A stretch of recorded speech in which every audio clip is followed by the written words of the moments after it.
जो भाजपा के लोग हैं उनको इस देश के संविधान में कोई भरोसा नहीं बचा है। वो इस देश के विपक्ष को समाप्त करने के लिए तरह तरह के हथकंडे अपनाते हैं। ऐसा क्या हुआ है इस बार के चुनाव में कि प्रधानमंत्री जी भी सभा करने के लिए आ रहे हैं। आज सड़क के उस तरफ जो है आप आ रहे हैं। हम उम्मीद करते हैं कि प्रधानमंत्री जी इस बारे में एक शब्द बोलेंगे कि हम लोग जो अपने कैंपेन में बोल रहे हैं कि मौजूदा सरकार देश में तानाशाही थोपना चाहती है। जो भाजपा के लोग हैं उनको इस देश के संविधान में कोई भरोसा नहीं बचा है। इसीलिए वो इस देश के विपक्ष को समाप्त करने के लिए तरह तरह के हथकंडे अपनाते हैं।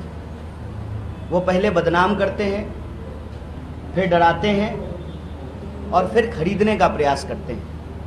आप सबने देखा कि सूरत में क्या हुआ, खजुराहो में क्या हुआ, इंदौर में क्या हुआ।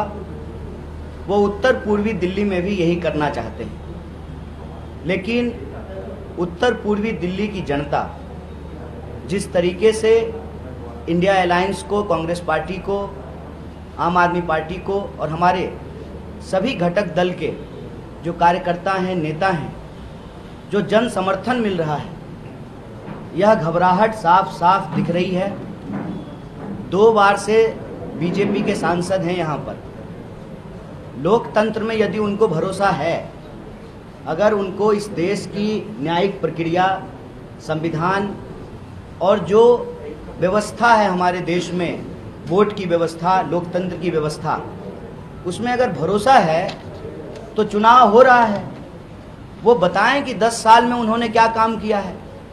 लेकिन अपना काम बताने की बजाय जब से कांग्रेस पार्टी की ओर से मुझे इंडिया अलायंस का प्रत्याशी बनाया गया है उत्तर पूर्वी दिल्ली से, लगातार झूठ बोल रहे हैं, डॉक्टर्ड नकली वीडियो घुमा रहे हैं और आम लोगों को भड़काने का प्रयास कर रहे हैं। जब आम लोग इनकी बातों में नहीं आए, आम लोगों ने हर गली में इनसे यही पूछा कि सड़कें क्यों नहीं बन रही, जाम की समस्या क्यों नहीं समाप्त हो रही, क्यों यहाँ पर लॉ एंड ऑर्डर का, कानून व्यवस्था का एक गंभीर समस्या है और 10 साल में आप दिखाई क्यों नहीं दिए, हमारे सुख दुख में क्यों नहीं आए। इन सवाल का जवाब जब देते इनको नहीं बन पा रहा है, तो अब ये बदनाम करने के बाद अब ये डराने की अपनी प्रक्रिया शुरू कर चुके हैं। तो मैं उनको कहना चाहता हूँ, हम गांधी जी के सिपाही हैं, हम डॉक्टर बाबा साहेब भीमराव अंबेडकर के संविधान को मानने वाले लोग हैं। हमारे अंदर शहीद आजम भगत सिंह का साहस है। ये कितनी भी कोशिश कर लें, हम रुकेंगे नहीं।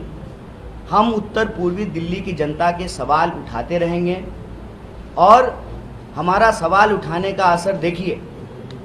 10 साल हो गए, 10 साल से सांसद हैं साहब और 10 साल से प्रधानमंत्री जी, आदरणीय प्रधानमंत्री जी प्रधानमंत्री हैं। एक बार भी उत्तर पूर्वी दिल्ली नहीं आए।